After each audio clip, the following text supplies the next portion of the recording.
Ahora, este acercamiento que se ha expresado ayer en la votación juntos, ¿va más allá de simplemente eso? Porque Erika, justamente que nos ha hecho el reporte del Congreso, el rumor era que se estaba gestando una nueva bancada o una corriente distinta dentro del Congreso, ¿no? Bueno, por mi lado,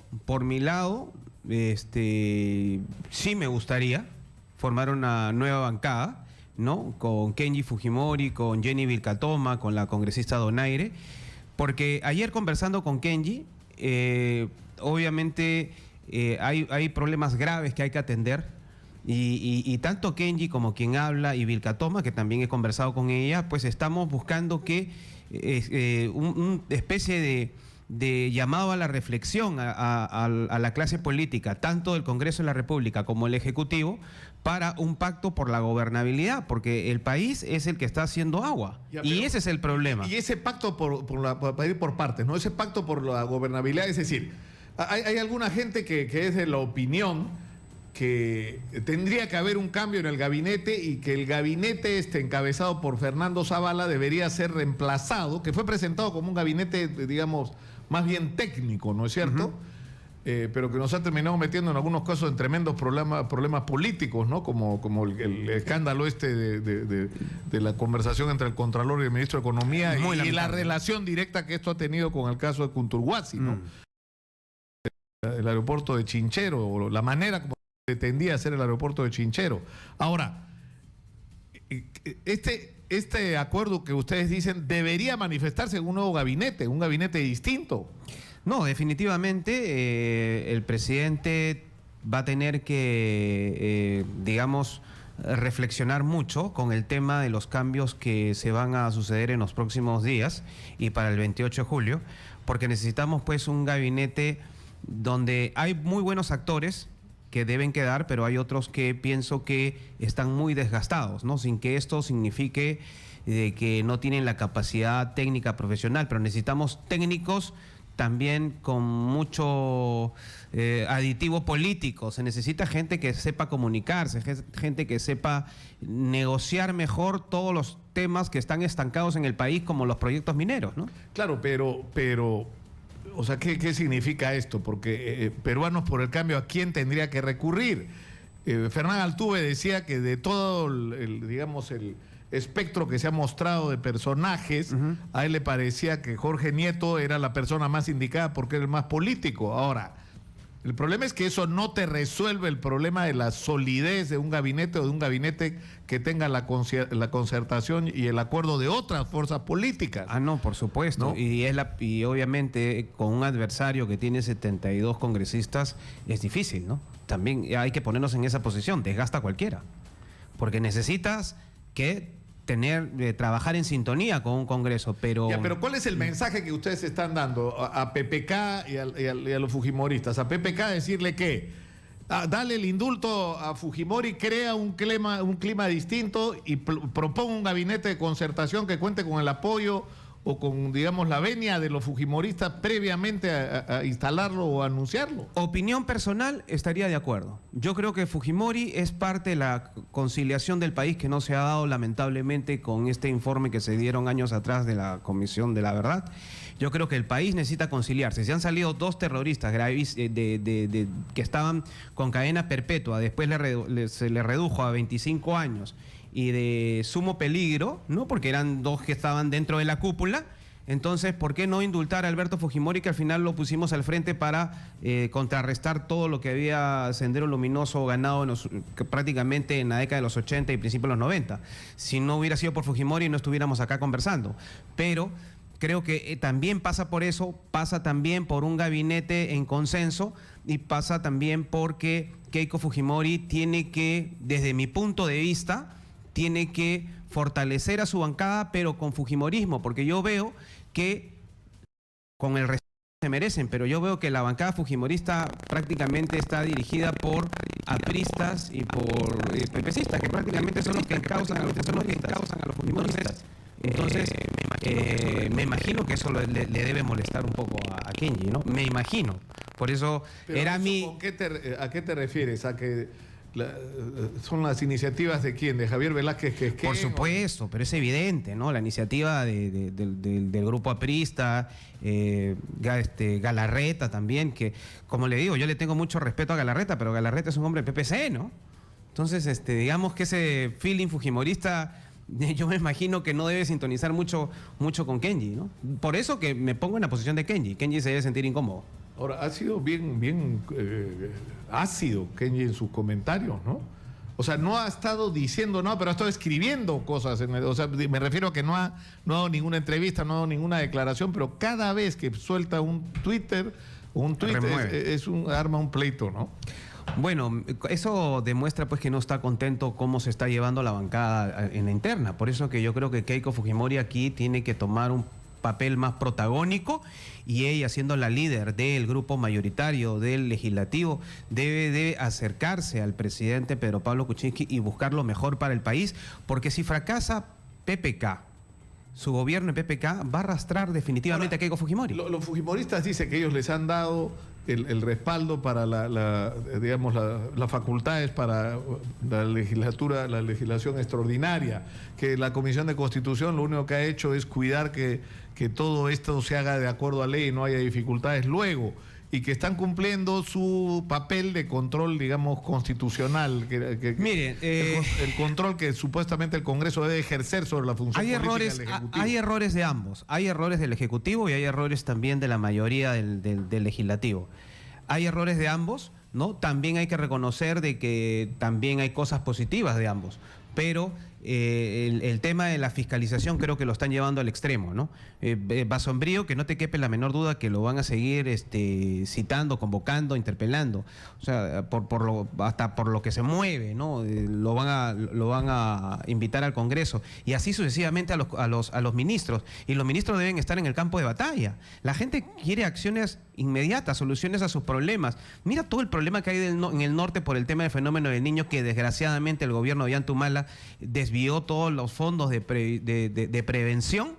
Mira, el costo para el país millonario, irreparable, ¿no? Entonces los ministros deben estar en todos los sitios de batalla, digamos, y atendiendo las necesidades de la gente. Mire, lo que está sucediendo en el norte es grave y la gente lo está soslayando. Ahora, Kenji ha dicho, por equidad, esto lo escribió el día de ayer, ¿no es cierto? Por equidad, preparen al Contralor para los leones, pone entre comillas, como refiriéndose no a la especie animal, sino específicamente a alguna corriente que es conocida con ese apelativo. Terminemos con el circo, dice, y trabajemos unidos por el Perú. Y vuelve a poner la foto donde está con la señora Lancha, la primera dama, y con el letrero de una sola fuerza, ¿no? Con el cartel de una sola fuerza.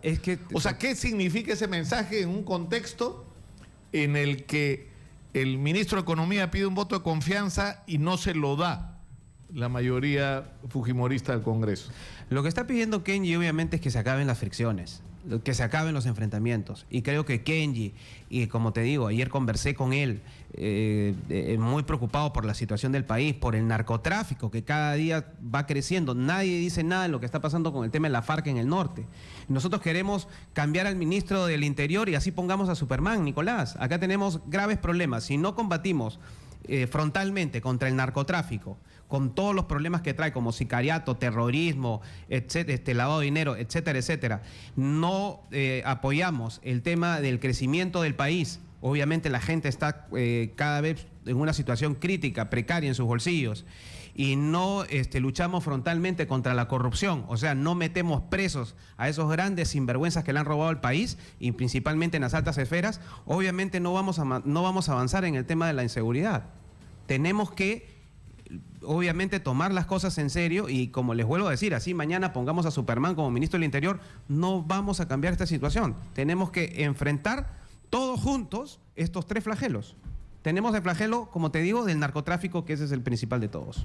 Ahora, el tema es cómo resuelves una situación como la que está planteada, es decir, cómo sales de esta especie de entrampamiento en el que estamos. Porque yo he seguido buena parte de la discusión el día de ayer, y tú tenías, por un lado, congresistas que vienen del interior con montones de reclamos sobre la crisis de inseguridad que hay en todo el país, congresistas que están llamando la atención además sobre el tema de la presencia de bandas organizadas, de gente cobrando cupos en las carreteras, de una situación de impunidad con el sicariato, Trata. de una presencia cada vez mayor con el tema del narcotráfico. Todo se ha escuchado eso por un lado. Pero por el otro lado ha habido montones de críticas y observaciones a la gestión de Carlos Basombrío, pero al final ya sale Carlos Basombrío, como tú dices, pero ¿qué vamos a hacer con la crisis de inseguridad? ¿Y cuál es el papel que le toca al Congreso frente a esta crisis? A eso es el llamado. El llamado es que obviamente tiene que haber un pacto por la gobernabilidad y especialmente enfrentar todos poniendo el hombro contra estos flagelos. Como te vuelvo a decir, el tema de la corrupción y el narcotráfico tenemos que enfrentarlos, pero como debe ser. Pero acá estamos viendo que tanto el tema de la corrupción y el narcotráfico, inclusive, pues, están metidos, filtrados en partidos políticos que también hay que depurar. Pero el problema es que, o sea, yo he conversado con alguna gente del fujimorismo y lo que me dicen es, por un lado, que lo de Chinchero ha sido como más de lo mismo, es decir, la manera como se pretendió manejar el contrato y la concesión de Chinchero era más o menos lo mismo que se ha estado haciendo en los últimos años.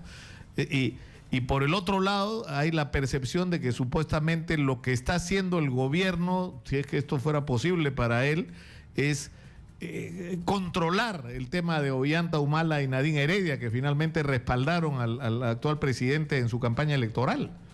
Es decir, que no, yo no sé sinceramente si depende del Ejecutivo, ¿no? Que pasen más cosas de las que están pasando con respecto a los casos de estos dos expresidentes en particular, ¿no?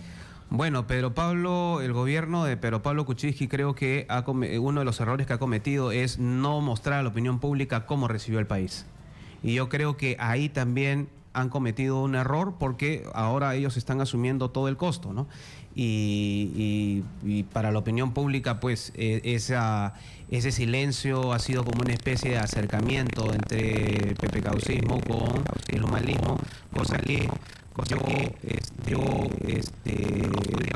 no estoy de acuerdo y espero pues que se aclare y que la gente no sienta que se está blindando a un gobierno que muchos funcionarios y dentro del presidente y la primera dama están cuestionados, ¿no? Pero yo quisiera sacar algunas conclusiones. O sea, tú dices que hay que promover, o ustedes están promoviendo una nueva corriente dentro del Congreso, dentro de la cual podría estar incluidos los excluidos, digamos, o no sé, la gente que va saliendo.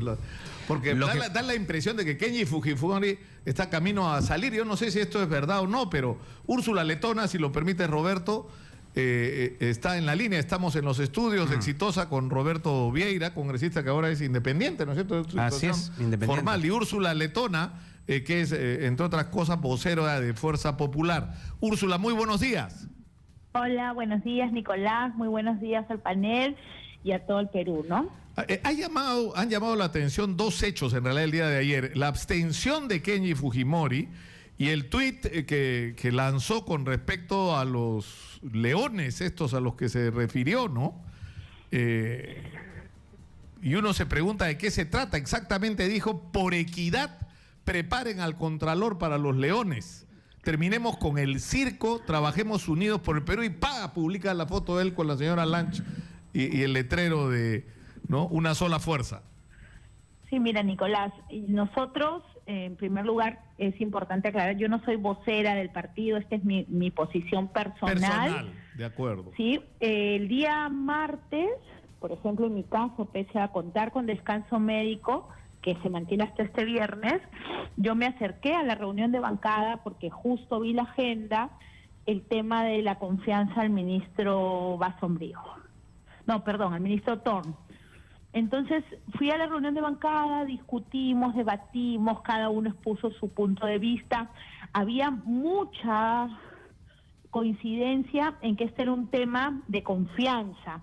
Hemos leído la transcripción de los audios y efectivamente, como lo ha admitido el propio ministro Alfredo Thorn, él cometió un error político y el Congreso, todas las fuerzas políticas, no solamente Fuerza Popular, decidió retirarle la confianza. Ese es un tema que lo vimos en la bancada, acordamos, en esa reunión de bancada no estuvo Kenji, él no asistió, no pudo dar su punto de vista. ¿Y qué es lo que finalmente nosotros le hemos reclamado en reiteradas oportunidades? Si él tiene un punto de vista distinto, si tiene la posibilidad de argumentar su diferencia y sustentar cómo va a votar a futuro, lo mejor es que nosotros lo conozcamos en esa reunión de bancada. Entonces creo que ahí el equivocado es él, creo que ha cometido nuevamente un error porque él tiene la oportunidad de sustentar su punto de vista en las reuniones de bancada y sustentar por qué va a votar distinto. Ese es el camino correcto. No ha pasado una vez, son varias veces. ¿Y esto a qué consecuencias puede llevar esto? Es decir, no a cualquier congresista le permite. O sea, si cualquier congresista de Fuerza Popular hace lo que está haciendo Kenji, me imagino que habría más severidad con él. Él está, ¿qué? Aprovechando su condición de hijo del fundador. No, porque por ejemplo en el caso de la congresista Donaire o incluso Ángel, en anteriores oportunidades se han abstenido en una votación en comisión o en bancada, han sustentado el porqué. Y la bancada admite la discrepancia, procura el debate, pero nuevamente la disciplina es una ventaja y es un valor que respetamos en Fuerza Popular. El segundo tema que creo que se equivoca, que ya es un error conceptual, es el tema de cómo la cuestión de confianza al ministro Thor termina siendo diametralmente distinta a la cuestión constitucional que atañe al Contralor. Personalmente, Nicolás, creo que el Contralor debería estar hace rato en su casa. No solamente lo pienso hoy, 20 y tantos de junio, lo pienso 22. Desde que lo designaron. Lo pienso desde que lo designaron y lo dije, y lo dijo Fuerza Popular. Una persona que dirige un organismo constitucionalmente autónomo no puede ser elegido por 18 de 130 miembros y en un gobierno saliente, porque es el contralor del gobierno de Ollantumala. 1. 2. Conceptualmente, el contralor tiene un procedimiento constitucional para ser retirado del cargo, que es distinto al de los ministros. El ministro es un cargo de confianza, este es una designación del Ejecutivo ratificada por el Congreso. Ese es otro tema que creo que no lo tienen claro. Y tercer tema es que hemos acotado los plazos, no dirigimos la comisión para que justamente desterremos esos rumores de que era Contralor con K. Entonces hay que conocer los procedimientos parlamentarios y están en la Constitución y el reglamento. No puede haber igual tratamiento, el Contralor no va a comparecer en el Pleno porque no le toca, porque no corresponde. Lo que vamos a hacer es seguir el proceso, que creo yo que el destino va a ser el mismo. Pero finalmente ese será lo que decida el Pleno. Una última pregunta sobre este tema de Kenji. ¿Van a, de alguna manera, y por decirlo de alguna forma, llamar a disciplina a Kenji Fujimori? Es decir, que antes de emitir opiniones públicas las discuta dentro de la bancada. Sí, yo se lo he pedido personalmente. Yo tengo una buena relación con Kenji, nos llevamos bastante bien, pese a lo que dicen mucha gente que le gusta el chisme, la minucia. Yo no he venido a política a hacer eso. Yo me llevo bien con Kenji, tenemos desde luego discrepancias en temas determinados, y justamente a raíz de una discrepancia yo conversé con él y le dije, este es el espacio. Y le pedimos en la bancada que se conduzca de esa forma. Él varias veces ha manifestado sus puntos de vista, en algunos casos hemos coincidido, en otros no. Finalmente de eso se trata, somos 72 voluntades distintas y con el mismo peso. Entonces yo creo que sí, lo que corresponde en la bancada es pedirle explicaciones, porque nuevamente está evitando tratar los temas al interior y nos enteramos finalmente por un tuit o por un voto. Creo que ese no es el camino, independientemente de sea Fuerza Popular, sea Peruanos por el Cambio, sea el Frente Amplio. Creo que ninguna bancada podría permitir que estas cosas sucedan. Ahora, congresista, un último tema. Estoy leyendo acá que ganapán quiere decir hombre que se gana la vida o persona que se gana la vida haciendo mandados o persona tosca. No sé a qué se refería exactamente, a cuál de las dos acepciones se refería exactamente Guido Lombardi. Pero ha habido gente que ha hablado hasta de ganapanetón, que no sé, a eso sí que ya ahí declaro mi ignorancia, no sé qué puede significar eso. Mira, Augusto, eso mismo en grande. yo tomo las cosas como de quien viene. Hay que ver la actuación, la conducta del congresista Lombardi, los insultos del congresista, incluso del congresista Vieira, o de un periodista que en mi percepción no le hace honor a la carrera. Yo tomo las cosas literalmente como de quien viene. Le contesto, puede debatir conmigo con ideas, con argumentos. No. Le he insultado a usted con su familia. Debe haber sido un mal informante. No, te he escuchado en vivo y en directo. Jamás me he metido con su familia ni con usted. Bueno, de repente te has equivocado. No es mi costumbre. Sí, le aseguro que se ha equivocado, no es mi costumbre. Podemos tener diferencias, pero no voy a llegar a esa bajeza. Al contrario, con todo respeto para usted. No, igualmente, y por eso no te he contestado. Yo contesto argumentos e ideas, no contesto insultos. Y eso es mi forma de ser desde que he venido a la política. Muchas gracias a la congresista Úrsula Letona, muy gentil por atendernos. Muy buenos días. Saludos, gracias. Terminamos, Roberto. Roberto Vieira tiene por esta vez la última palabra. Te agradezco, Nicolás, por la invitación a Radio Exitosa y dejemos las fricciones, trabajemos por el país. La gente quiere que le solucionemos sus problemas del bolsillo, sus problemas de la inseguridad.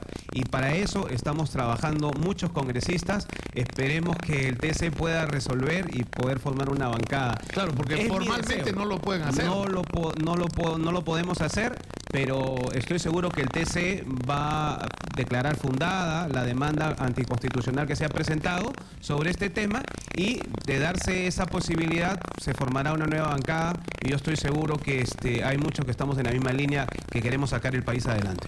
Roberto Vieira, congresista independiente, ha estado con nosotros. Vamos a la pausa, regresamos con más. Esto es Exitosa 95.5 de la FM. Volvemos.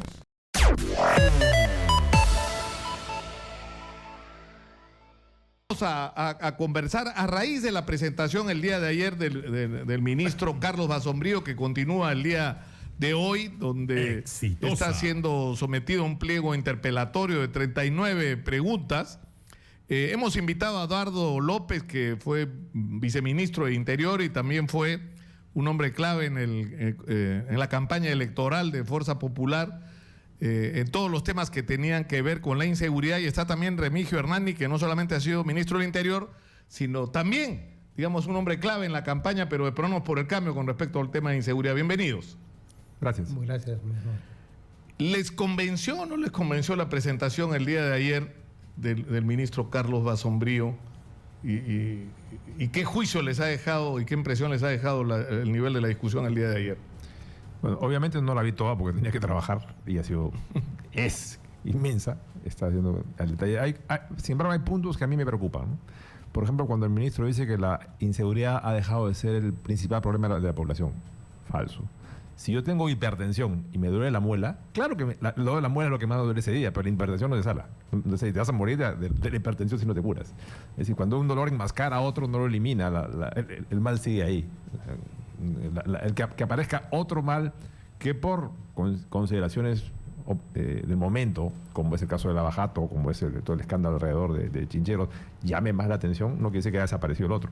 El otro sí claro, no es que la gente considere en una encuesta que puede ser hecha en este momento cuál es el principal problema del país. Te va a decir la corrupción. No significa que la gente sienta ni que se ha resuelto, ni siquiera que ha mejorado la situación de su inseguridad. Ese es un argumento falaz que espero que no se lo esté creyendo. Que si lo está usando políticamente es cuestionable, pero si lo está creyendo es peligroso. Pero la pregunta igual es legítima. ¿Estamos igual, mejor o peor de lo que estábamos cuando entró Carlos Basombrío, ministro del Interior? Bueno, yo veo que la inseguridad sigue empeorando a pesar de las cifras oficiales. El problema de las cifras es que, ¿en qué se basan? Se basan primero en información levantada de las comisarías, y sabemos que la población ya se hartó de denunciar hace rato. Nadie denuncia, salvo que tenga un seguro de cobrar, o hay un muerto y esté obligado a denunciar, o un herido. Si no, ¿para qué denuncias? Si vas a perder tu tiempo, tu plata y no van a resolver nada. Porque está la cantidad de denuncias que la policía simplemente las va poniendo en el cajón y vamos a ver cuál sale. Si hay presión, alguna logra salir, si no, no. No solo por desidia, sino porque no hay forma de procesar tantas denuncias con tan pocos policías dedicados al tema. Segundo, que si hay cifras que provienen de las propias entidades del Estado y las propias entidades que van a ser juzgadas, el riesgo de ser manipuladas o utilizadas para levantar una cosa y ocultar otra es alto. Pero lo más importante es que en política no son las cifras. O sea, yo soy de un máster en dirección de empresas y sé perfectamente cómo se reporta un directorio, con cifras y cuadros. Pero a la población no se reporta con cifras y cuadros, sino con hechos verificables. Y la inseguridad sigue creciendo. Es decir, a una persona le puede decir, ¿sabes qué? Tú estás más segura y estás más tranquila. Es decir, no estoy ni más seguro ni más tranquilo. ¿Tú crees? Pero ¿qué es entonces, Remigio, lo que ha fallado? Bueno, Porque, digamos, los juicios negativos que Remigio Hernani tiene, o sea, digamos,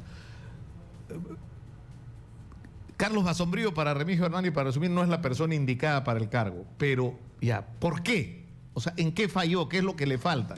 objetivamente, nosotros vemos día a día que el sicariato no para. Todos los días hay un hecho de sicariato. Todos los días hay asalto a restaurantes, asalto a negocios, raqueteo, robo de celulares.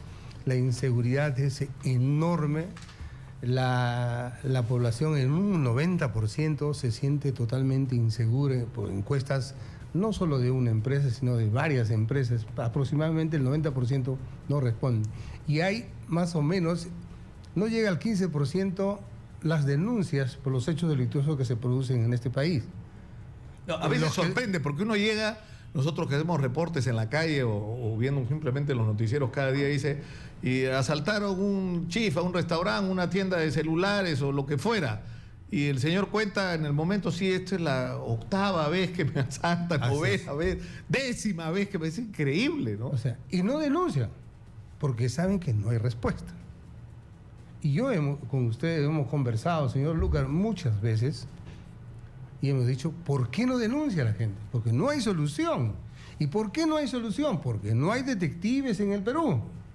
Solamente hay 4.500 que resuelven escasamente el 15% de hechos delictuosos. Y el 85% no lo resuelve nadie, porque no hay policías especializados. Eso es una realidad que no la quiere ver nadie. No le dan importancia a ese tema.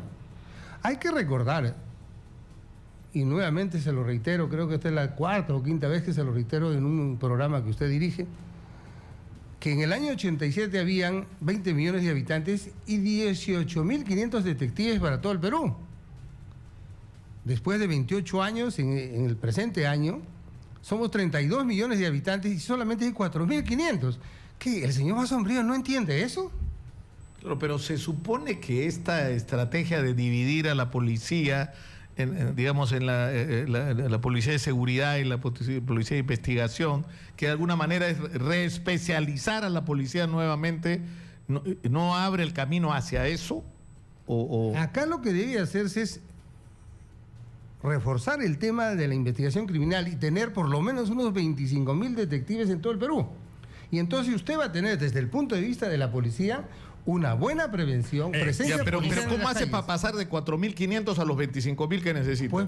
Pues hay que seleccionar el personal ya graduado y especializarlo. Y las promociones que salen deben sucesivamente incrementar en el plan que hicimos, que estuvimos presentes con el señor Gino Costa, que no le gusta que lo miente, porque me llamó por teléfono quejándose. No me cites. No me cite, que usted no tiene por qué citarme. Bueno, lo tengo que citar porque es un pasaje de mi vida que he experimentado y he estado en ese grupo, que aunque él pues ahora sea un gran ingrato, ¿no? Y haya preferido a su cuñadito, bueno, tiene su corazoncito también. Bueno, el asunto es que el señor sabía muy bien que en el primer año se tenía que incrementar 5.000 nuevos detectives con policías ya graduados, y en el segundo 5.000 más. Es decir, casi a medio gobierno ya tenían 15.000 efectivos de investigación criminal. Bueno, ya ha pasado casi un año. ¿Y qué ha ocurrido? Nada. Esa es la solución que se plantea. Eso es una realidad. Porque eso... Ya, pero digamos, eso ayuda a los fiscales a que las carpetas fiscales tengan sustento y los jueces sentencien. Eso no se puede tapar. Ya, pero digamos, se puede decir en favor de Basombrío que esto es un proceso, que el peso que se arrastra, usted mismo está diciendo, Remigio, o sea, tenemos 4.500, deberíamos tener 25.000, ¿no? Hay varios errores que ha cometido, excesos verbales del ministro cualquiera de ellos motiva la censura. Se ha salvado porque otros ministros metieron la pata más grande. O sea, lo salvó el ministro Enamorado, lo ha salvado el ministro Torne ahorita y anteriormente lo salvó las lluvias y lo salvó el vicepresidente Pero Vizcarra. ¿a qué se refiere, Dardo? Por ejemplo, a lo de la banda esta... Empezó cuando diciendo que iba a votar antes de juramentar un número inmenso de policías porque eran corruptos. Primero, todavía no había juramentado, ya estaba enemistándose con la fuerza con la que tiene que trabajar, porque la mayor parte de la fuerza del Ministerio del Interior está en la policía. Segundo, habla de casi 100 involucrados en un supuesto caso, al final se termina reduciéndose a menos. Bueno, claro, el comando de aniquilamiento, el comando de la muerte, luego, escuadrón de la muerte. O sea, ¿no? lo que pasa es que yo no sé si es que se cree y habla antes de verificar, o es que o de su cerebro nace, pero ha habido varios operativos muy sonados en la prensa, que es muy afecta a él, porque a fin de cuentas él tiene 11 años trabajando en la prensa, para un grupo editorial muy fuerte. Sin embargo, después nadie desmiente, nadie publica el desmentido del operativo que tuvo que desarmarse, la persona salió libre porque o no era lo que decían, o detuvieron una banda de 10 y era uno, o lo acusaron de varias cosas y era solo una cosa. Y esto reiteradamente. O sea, hace poco es un escándalo que detienen a una persona por tráfico de armas, una banda, entonces era uno involucrado que está investigando y los demás tuvieron que soltarlo porque la operación no estaba bien hecha. El problema, además, que cuando se permite que la policía realice o se le encarga a la policía levantar la imagen del ministro es peligrosísimo. ¿Por qué pasa? La presionas para que los grupos operativos... Para dar resultados. Claro, y vuelas el caso. Acuérdate del caso de Amdar, el terrorista, que salió libre. O sea, está condenado por otro delito, por delito de la fe pública. Pero, ¿qué pasa? El viceministro de esa época presiona, lo capturan, y toda la red, porque obviamente no operaba solo, desaparece. Entonces, claro, para la prensa es un éxito, pero al año y medio lo sueltas. Entonces, ¿qué pasa? Dice, el juez tiene la culpa. No siempre. Porque a veces a policía lo presionaron, no terminó más en caso. Y llega un expediente tan mal hecho, tan improvisado por la desesperación que no tiene por dónde. Claro, el juez tendría que prevaricar para condenarlo. Entonces, el juez tiene la culpa. No, señor, le tiene usted que ha presionado al policía para que actúe antes de tiempo, para darte réditos políticos. Y eso viene pasando. Pero digamos, hay dos problemas bien serios, que es lo que en Colombia llaman las BACRIM, ¿no es cierto? Las bandas criminales, el crimen organizado. Así es. ¿No? Que se están multiplicando. Yo ayer llamaba la atención sobre el hecho de los asaltos en carros último modelo, ¿no? Está ocurriendo en barrios que son cerrados, que ven un BMW y lo dejan pasar, ven un Mercedes-Benz, lo dejan pasar, y adentro hay 3 tipos con fusil automático que asaltan a la gente dentro de la urbanización absolutamente, ¿no? Digamos, reservada. Es decir, tienen recursos, tienen dinero, tienen logística, tienen tecnología, tienen información, chuponean teléfonos, acceden a información a través de las redes sociales. O sea, son cada vez más profesionales la banda. Claro. Y la policía no tiene porque no es solo un problema de gente, ¿ah? No, es un problema de recursos. Exacto. ¿Qué ocurre? Por ejemplo, el general mencionó el caso de los investigadores. Se tiene que ampliar el número de investigadores, sin duda. Se tiene que ampliar el número de policías en la calle, también. Pero ¿qué sucede? Hay que dotarlos de herramientas para multiplicar su capacidad. ¿A qué me refiero? Acabo de estar en Londres hace poco, justo el día del atentado. No había policías en la calle, pero se produce el atentado y de inmediato tiene 200 policías en la calle. ¿Por qué? Porque tienen sistemas de cámaras de detección que le permiten ir al sitio, concentrarse en el sitio adecuado, en el momento adecuado. Segundo, la investigación. La investigación hoy día se nutre en todo el mundo y no es tan costoso, con lo que se conoce como ciberseguridad y ciberinteligencia. Quiere decir, el investigador desde su monitor tiene acceso en línea, rapidísimo, a mucha información que le permite optimizar el uso del tiempo. Cuando empieza a cruzar la información, empieza a detectar. No tiene que ponerse a revisar, por ejemplo, tiene un caso y hay 120 homónimos. Pucha, voy a ir puerta por puerta, se me va el año. No, pero empieza a cruzar las bases, a ver quiénes se mueven por acá, quién está en el país, quién está en otras provincias, quiénes no, y se reduce la lista. O quienes aparecen en las actividades que pueden estar ligadas. Hay una serie de elementos con los que se alimenta el sistema, y mientras el investigador está pensando, está recibiendo información en su módulo, entonces puede avanzar mucho más rápido. Pero hay otro tema, o sea, uno es el de la investigación criminal, de las bandas organizadas, etcétera, pero el otro es de la inseguridad cotidiana. Es decir, así es. De uno sale a la calle y se está jugando prácticamente la vida cada día. Por robarte el celular te meten un balazo en la cabeza. Eso está pasando en el Perú, entonces.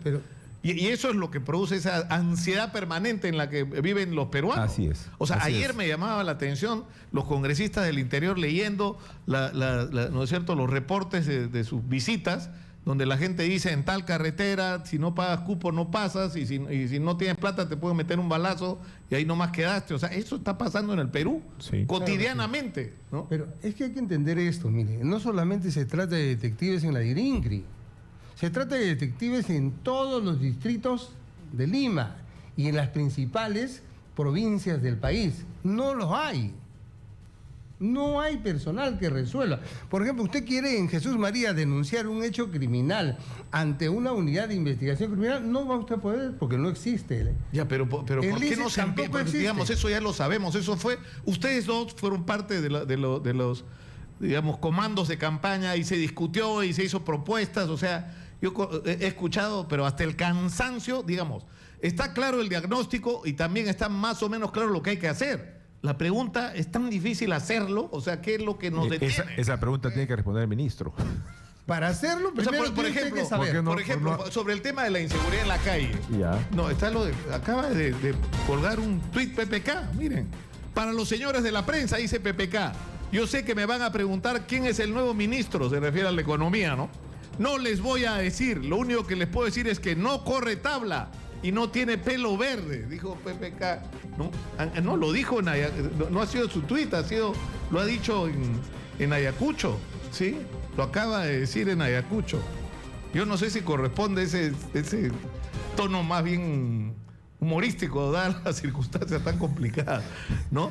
Pero, por ejemplo, estábamos hablando de la inseguridad en la calle. Y a mí me llamó la atención porque premiaron al municipio de San Miguel y a mí me da curiosidad, ¿y por qué están premiando a esta gente? ¿Por qué reconocen? Porque han hecho una cosa tan elemental, que es qué cosa tenemos y cómo lo podemos usar de una manera óptima, cómo coordinamos a todos los policías, serenos, vigilantes privados, comités de los barrios, a todo lo que haya y todas las cámaras y todo, integrar eso y hacerlo funcionar. No debería ser tan difícil. Claro, hay voluntad y hay conocimiento. Ese alcalde, el señor Bles, tuvo la visión de primero buscar un local para darles un cuartel a los halcones. ¿Y sabe qué? ¿Cuál es el resultado? Tiene por lo menos 50, 60 halcones en todo el distrito de San Miguel.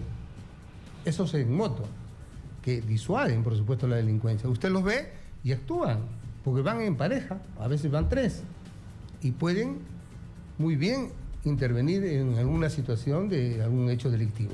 Eso es iniciativa y eso es ayudar pues a la policía. Si la policía no tiene cuartel, le doy yo, pues que soy Claro, alcalde, ¿no? y por supuesto tienes Y tengo el servicio. Hay varias cosas, ¿no? Por ejemplo, nosotros vemos que la delincuencia en el Perú crece desde que empieza a crecer el narcotráfico. O sea, la relación es directa. ¿Por qué? Porque es una industria delictiva grande que produce grandes cantidades de dinero y obviamente recibe servicios de muchas personas que a su vez van participando en actividades con las cuales tienen sinergias. Entonces se va ampliando todo la delincuencia y la violencia. Porque cuando los narcotraficantes empiezan a pagar, al principio era un problema de gringos, porque esto se exportaba a Estados Unidos y era poco que quedaba acá. Cuando el narcotraficante empieza a pagar los servicios, ya no en dinero, sino en droga, la droga se empieza a quedar, se empieza a consumir y los niveles de violencia en la delincuencia son mayores. Tú recordarás, somos más o menos contemporáneos. Un asalto en nuestra infancia era noticia de varios meses. Un homicidio un año completo. Ahora es cotidiano, son 12, 15 al día. Siempre asociado al consumo de... Siempre asociado. Lo que pasa es que el nivel de violencia suele darse en personas que por el consumo de una droga no tienen ningún... Estupefaciente, como se decía antes. Ahora, pero el tema, lo que yo no entiendo es, está claro que uno de los principales focos de producción, ya no solo de hoja, porque esta historia comenzó con que en el Brain se producía hoja de coca, en el Brain se produce ahora clorhidrato. Es que es lógico. Y se ha convertido en el superlaboratorio de clorhidrato del Perú. Entonces yo no entiendo cómo el lugar donde hay mayor concentración de policías y militares del Perú esté pasando lo que está pasando hace años, y no solamente que no hayas logrado reducir, sino que haya crecido el negocio. Es imposible que eso haya pasado sin corrupción, pues. Así es. Y habría que sentar en la mesa a todos los que han sido responsables de ese tema, ¿no?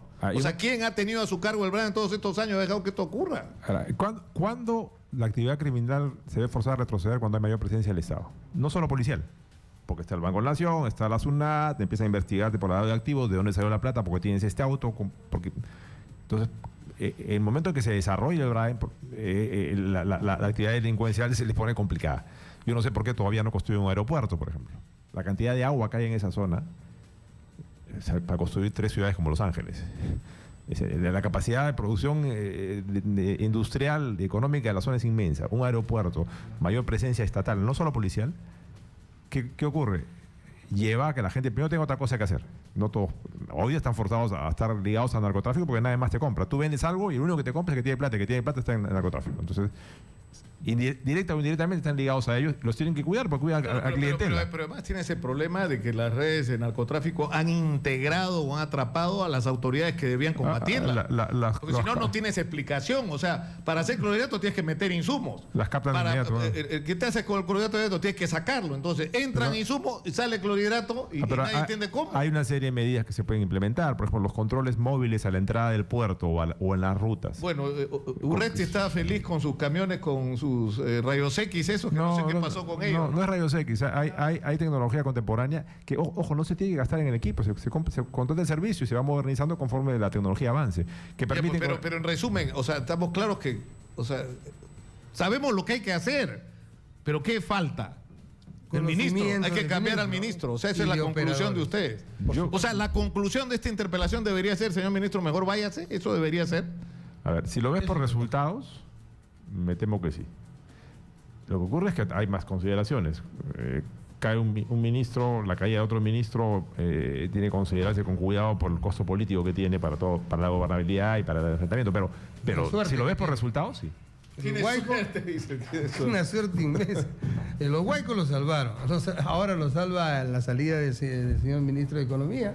Lo salva. Entonces, difícilmente lo van a censurar, ¿no? Difícilmente. Pero, además, hay fuerzas políticas que antes eran beligerantes y que atacaban al ministro y ahora cambiaron de la noche a la mañana. ¿Qué cosa hay? ¿Un pacto?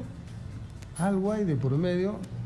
No le sorprenda, Remigio, hay algunos que siempre declaraban. Mauricio Mulder creo que fue el que dijo que varios políticos han declarado que no merece la censura. Yo no sé, o quieren que se siga agravando la situación, porque cualquiera que tiene un dedo frente se da cuenta. Ahora, de que no es hay alguna una gente solución. dice Remigio Hernández siempre le pega porque lo maletearon, tiene sangre en el ojo. Remigio trabajó toda la campaña y al final lo sacaron. Es objetivo, no me sacaron, no acepté lo que me quisieron dar. No acepto, punto.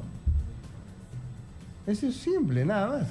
Muchas gracias a Remigio Hernández, ministro del Interior y miembro del Comité de Campaña de Peruanos por el Cambio por el tema de la inseguridad, y a Dardo López, ex ministro del Interior, y también, ¿no? Tú fuiste, Dardo, responsable de la campaña, ¿no es cierto?, en el tema de seguridad de Fuerza Popular. Muchas gracias por estar con nosotros. Gracias. Vamos a la pausa, regresamos con más. ¿Qué dice la gente en las redes sobre este tema? ¿Qué debería hacer PPK? Hacerle caso a Guido Lombardi de los Ganapanes, que dice que hay que disolver el Congreso incluso, o hacerle caso a Kenji o a Roberto Vieira, que dice que comience por indultar a Fujimori y que busque un acuerdo con los fujimoristas para hacer un gobierno de consenso. En fin, ¿qué cosa debería hacer PPK? Es lo que queremos. Bastante complicada la situación. Pero vamos tras la pausa a escuchar lo que dice la gente en las redes sociales con Rudy Rodríguez. Regresamos. Esto es Exitosa 95.5 en la FM.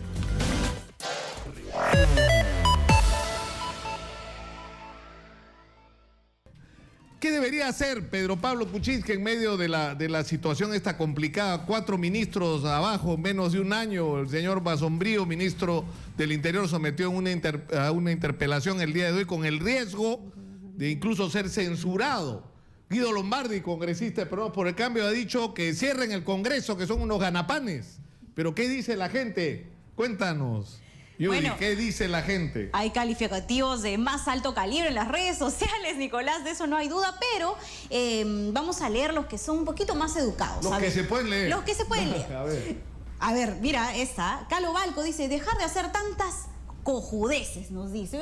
Bueno, Y eso es lo que se puede decir. y eso es lo que se puede leer, Imagínense que son el los que causan tanta inestabilidad, yo creo que de parte del gobierno y de parte del Congreso también, ojo. Aranza Bartra dice, rodéese de gente con experiencia en política, en manejo de gobierno y preocúpese por el bienestar del país, nos dice Aranza. Miki nos dice, irse a su país, dice, a Estados Unidos. Yo creo que esa opinión está por demás, ¿no? A ver, Osvaldo Urdiales, ¿qué opina? Dejar de buscar sus beneficios y el de sus amigos y cumplir con lo que prometió, así como lo que predicó. ¿Dónde está su honestidad? Menciona su honradez. Mario Zorrilla dice, debe cerrar el Congreso, ya que los que están son peores. También califica, animaliza a los congresistas y necesitamos políticos con capacidad intelectual. Miguel Chávez dice que se deshaga de todos los caviares que lo asesoran y que saque a todos los humalientos del gobierno. Me imagino que son aquellos que han estado en el gobierno de Ollanta Humala. Lo podemos decir así, mi estimado Miguel Chávez. Patrick García dice, si quieren, pueden cerrar el Congreso, luego veremos quiénes ganan. Bueno, las encuestas podrían dar obviamente como ganador nuevamente a la bancada fujimorista en el Congreso. Vamos a conocer rápidamente las opiniones en el Facebook, que hoy día hemos arrasado en el Facebook.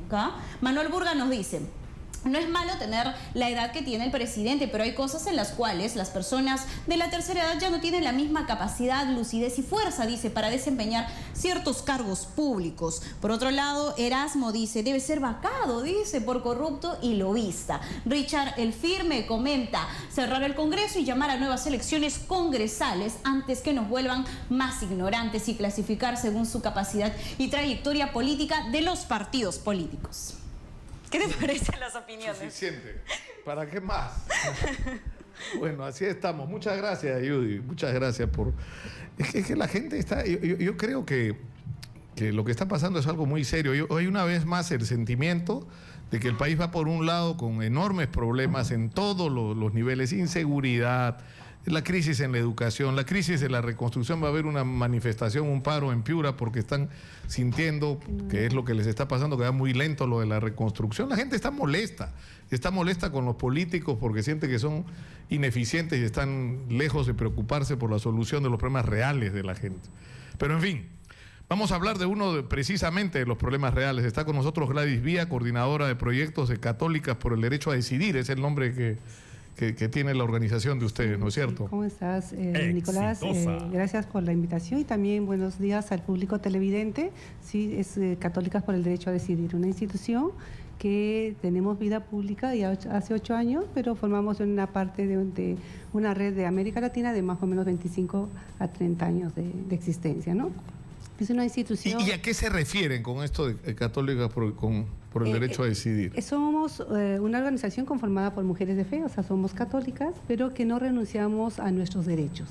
Lo que tratamos de promover es que haya justicia social, que podamos determinar y reconocer el derecho a decidir de las mujeres en todos los aspectos de su vida, ¿no? Pero también un reconocimiento claro de que como ciudadanas exigimos que se determinen políticas públicas laicas, determinando el marco O sea, con respecto al uso de anticonceptivos, el acceso público y gratuito a todas las formas de anticoncepción, claro. y con respecto al tema del aborto, ¿qué es lo que ustedes dicen? Nosotros consideramos que el tema del aborto es un tema complejo, que despierta muchas controversias, pero que sin embargo consideramos que nos basamos en la libertad de conciencia que determina, por ejemplo, el Concilio Vaticano II, donde determina la libertad de conciencia, donde es la primacía de las personas en poder decidir de acuerdo a sus contextos de vida que les toca vivir, ¿no? Y que entonces finalmente que sea la mujer la que decida. La que decida y respetar el derecho a decidir. Claro, pero digamos, lo ideal sería que estemos en un punto en que ninguna mujer esté expuesta al drama de tener que decidir si aborta o no aborta, porque tuvo acceso a la información, porque tuvo acceso a métodos de anticoncepción, ¿no es cierto? Que la exoneren de esa horrorosa circunstancia, ¿no? Que debe ser para una mujer ¿no? Una decisión de esa naturaleza, ¿no? Claro, lamentablemente nuestras políticas públicas, por ejemplo, y sobre todo nuestros programas, no contemplan, por ejemplo, todo el bagaje de métodos anticonceptivos, no hay una buena información, a pesar que puede decirse que se encuentra en las redes, no sé, pero no hay una información cercana, sobre todo a las mujeres con menos recursos económicos, ¿no? Por eso te decía que se trataba de justicia social y sobre todo también porque estamos en un país con con la segunda tasa de denuncias más altas de violencia, sobre todo la violencia sexual en adolescentes, en niñas, que en este caso muchas de ellas son consideradas... Claro, porque el movimiento Ni Una Menos y esta gigantesca marcha que digamos, tenía que ver mucho con la violencia física, es decir, con las mujeres que son golpeadas por su pareja, que son golpeadas por su marido, que son, ¿no es cierto?, pero también tenía que ver con la violencia sexual contra las mujeres, o sea, es un movimiento que también expresa un rechazo, ¿no es cierto? Definitivamente, son todos los tipos de violencia, ¿no? Violencia física, violencia sexual, violencia psicológica, pero en este caso, sobre todo en el caso del derecho a decidir de las mujeres, se trata de que estas violencias se han naturalizado, se han puesto parte de como que, ¿para qué hacer algo si es que se da esto a nivel de intrafamiliar, ¿no? Pero esto se tiene que denunciar, se tiene que hacer público para que las mujeres sepan y las niñas sepan de que no es posible vivir en ese tipo de situaciones. Ahora, Gladys, hay una estadística que estoy viendo que ustedes han hecho pública con respecto al destino, o sea, porque está pasando una cosa importante, creo, que es que las mujeres están empezando a denunciar los hechos de violencia en contra de ellas. Y acá también creo que ha tenido un papel importante, o han tenido un papel importante los medios, es decir, en poner este tema sobre la mesa, en convertir esto en un tema recurrente, porque es lo que está ocurriendo, ¿no? Es parte de nuestra crudísima realidad. Pero la pregunta es, ¿qué pasa cuando una mujer denuncia? ¿Qué ocurre luego? ¿En qué terminan estas denuncias? Justamente hace poco, hace unos 10 días más o menos, se ha modificado un proyecto legislativo que presentó la congresista Wilka, en el que se determina, por ejemplo, que se exoneren o que se corrijan algunas medidas que se habían dado para algunas personas que violentan, ya sea en la violencia física o la violencia sexual, o sea, con agresiones graves, por ejemplo, ¿no? Entonces, lo que esas personas se acogían era a beneficios de trabajo o escolaridad o de libertad o semilibertad cuando habían cometido actos que por un decreto legislativo ellos no deberían de ser considerados para estos beneficios, ¿no? Entonces, esto ha tratado de corregir, pero sin embargo creo que también es importante seguir empoderando a las mujeres a través, por ejemplo, de la cercanía con ellas, pero también a través de los medios, hacer visibilizar que las violencias no son naturales, no es normal vivir en violencia, ¿no? Entonces, creo que es importante seguir difundiendo, que puedan denunciar. Y una vez que lleguen a todo lo que es el sistema de los operadores de justicia, esa debe de ser más rápida, no deben de revictimizar a las mujeres que van a denunciar una violencia, porque justamente lo que hacen es empezar a preguntarles cuestiones que vuelven a recrudecer otro tipo más de violencia, ¿no? Entonces creo que es importante... Claro, ese diálogo, ¿no?, que muchas mujeres denuncian, ¿y qué habrás hecho? Pues, ¿y cómo estabas vestida? Y seguramente tú has provocado esta situación. Sí. O sea, como si la mujer fuera responsable de Claro, eso, ¿no? Es que también se trata eso de culturas patriarcales y machistas, donde se ha tratado de culpabilizar a la mujer por todo acto de violencia que el varón o otras personas igual cometen, o madres a los hijos, padres a los hijos. En fin, es como que tienes la culpa para haberte violentado por alguna situación que ahora, ustedes dicen que estos casos, o sea, que el 20% de los casos terminaron simplemente con sentencias absolutorias, lo cual es muchísimo. O sea, 1 de cada 5 casos simplemente y absueltos. ¿Por qué? Por falta de pruebas, porque el proceso se abandonó por parte de la denunciante. Uno, como te digo, que los procesos son muy lentos. Otro, que se terminan de que las mujeres son revictimizadas y muchas mujeres retroceden, muchas veces también porque al momento de las violencias, las que están siempre sometidas a poder, o sea, verificar que ellas han sido violentas, las ponen en contacto con el violentador y eso muchas veces las asusta porque las amenazan, muchas terminan retirando las denuncias, ¿no? Entonces hace que no se complete el proceso de denuncia, ¿no? Y de sanción hacia esta persona que agredió. Pero dice acá que incluso hay un 41% de los casos de violencia sexual contra menores de edad que terminaron en sobreseimiento. O sea, sobreseimiento es simplemente no terminó el proceso porque lo abandonaron en el camino. O sea, yo me acuerdo acá una historia terrible de una chica que cuando tuvo la edad para hacerlo denunció a su propio padre haber abusado no solo de ella, sino de sus hermanas. Y lo increíble es que la madre protegía al padre, ¿no? Y esto la ponía en una situación tremenda y la preocupación de la madre era: le vas a hacer un daño a tu padre. O sea, como si la víctima no fuera la chica que había sido abusada, sino el padre que era el abusador, ¿no? Como te vuelvo a repetir, cómo se han naturalizado esas violencias que muchas mujeres terminan protegiendo a los violadores? También son por las condiciones que les toca vivir, ¿no? Igual violencia contra ellos, hay violencia económica, porque si no me apoyas, simplemente te retiro la parte económica. O sea, son así tipos de violencia. Eso marca la conducta de muchas padres que saben que están abusando de sus hijas y que no hacen lo que tendría que hacer o lo que tal vez les dicte su conciencia por conveniencia, por no perder esa seguridad, entre comillas, que le da la protección económica del hombre. Lamentablemente, que no tenemos, por ejemplo, situaciones en que puedan muchas mujeres tener trabajo. O sea, siempre se ha determinado, por ejemplo, una educación muy mala, no de calidad, que hacen que muchas personas no se puedan insertar a los trabajos. Y felizmente ayer se ha reconsiderado, por ejemplo, otra ley donde pueda haber un trato más equitativo, una paga más equitativa para hombres y mujeres. Eso también, por ejemplo, termina calificando a algunas mujeres para una independencia económica, por ejemplo, ¿no?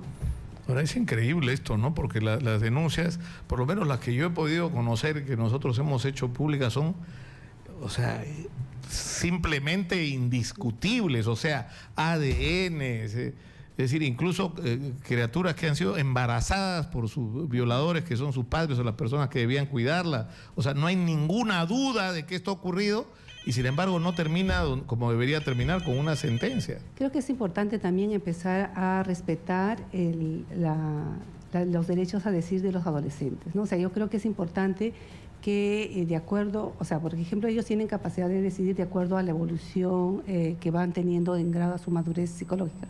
Creo que es importante que los padres y los tutores empiecen a escucharlos y a no determinar que, por ejemplo, por presión a mayor violencia de diferentes tipos, terminen creyendo o terminen protegiendo a los violadores y no a los niños y a las niñas, ¿no? Y a las víctimas. Tenemos, si lo permite, estamos con Gladys Vía, coordinadora de proyectos de Católicas por el Derecho a Decidir, y estamos hablando de los cambios que se han aprobado. Ayer se aprobaron pues en el Congreso, ¿no? Una consideración de nuestras legisladoras. El proyecto de ley 938 que elimina los beneficios penitenciarios como la libertad condicional o la redención de pena para violadores y agresores de niños y mujeres, que es algo que estaba permitiendo que en una cantidad impresionante de casos, por lo menos en la mitad, simplemente o los casos morían o los inculpados terminaban acogiéndose a beneficios que en realidad no merecían, ¿no? Vamos a escuchar, Gladys, si lo permites, llamadas de nuestro público. Estamos en el 251-9422. Adelante, por favor, en el 467-4499. Adelante, escuchamos. Muy buenos días, señor periodista. Saludo también para sus entrevistados. Yo quiero un poco retroceder atrás y empezar de una premisa. Lo siguiente: los hombres, o sea, los niños, son criados por una mujer.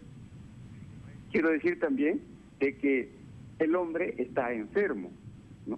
Entonces, empecemos de abajo. ¿Quién es el responsable, digamos, de la formación del niño para que más adelante pueda, digamos, maltratar a una mujer en primer término?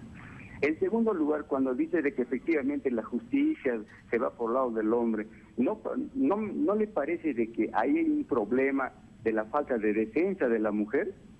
¿Por qué, digamos, necesariamente la legalidad, la ley, se atiene al hombre sabiendo de que esa mujer ha sido desfigurada? O sea, es evidente. Entonces, ¿pero qué es lo que usted dice? ¿Que la mujer de alguna manera provoca el ser abusada sexualmente, por ejemplo? ¿Le parece que...? No. Yo tengo otra concepción. No es que provoca.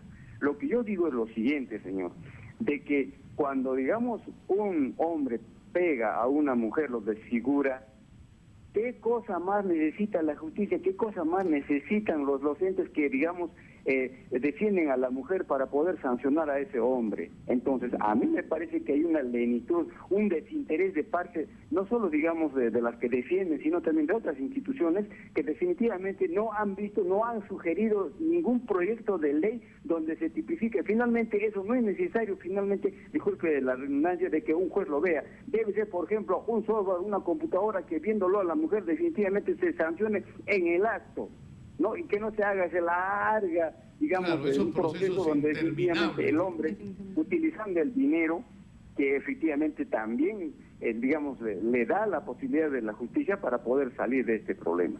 Entonces, aquí están fallando aquellos entes que dizque defender a la mujer, que en la realidad son solamente palabras, y vayamos a los hechos para que, digamos, de una esta situación se vea. Sí. Finalmente quiero terminar mi participación diciendo lo siguiente: aquí hay un enfermo y hay que también, digamos, no solo a la mujer, sino al enfermo particularmente, sanarlo, y eso tiene que hacerlo el Ministerio de Educación y las entidades que efectivamente tienen que ver en este asunto. Muchas gracias. No, muchas gracias. Vamos, Gladys, si lo permite, escuchar otra llamada y regresamos con tus comentarios. Sí, muy buenos días, adelante, por favor, escuchamos. Aló, buenos días, señor Lucas.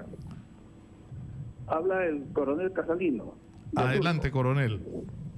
En primer lugar, para opinar, porque usted nos dio la opción de llamadas cuando habló el general Hernani, es ministro de Interior, y el otro señor es ministro también.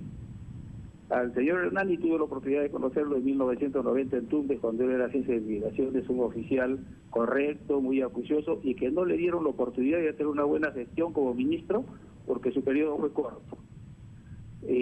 Tiene razón cuando dice de que el número de efectivos policiales, especialistas en investigación, resulta ser nimio en comparación del incremento de la población. El exministro, que usted le ha dado tribuna en varias ocasiones, Urresti, por decir, solamente es un paliativo con eso del grupo Terna, que en realidad resulta ser una payasada. Yo he Estado Mayor personal y propuse que los ex-PIC, tanto suboficiales como oficiales especialistas en investigación, sean destinados inmediatamente, y eso lo propuse en el 2010, a las unidades especializadas, y que se modifique el reglamento y que no se use uniforme, porque yo no he visto en ningún país del mundo donde los especialistas en investigación usen uniforme. Esa es la torpeza más grande que puede haber. Sí.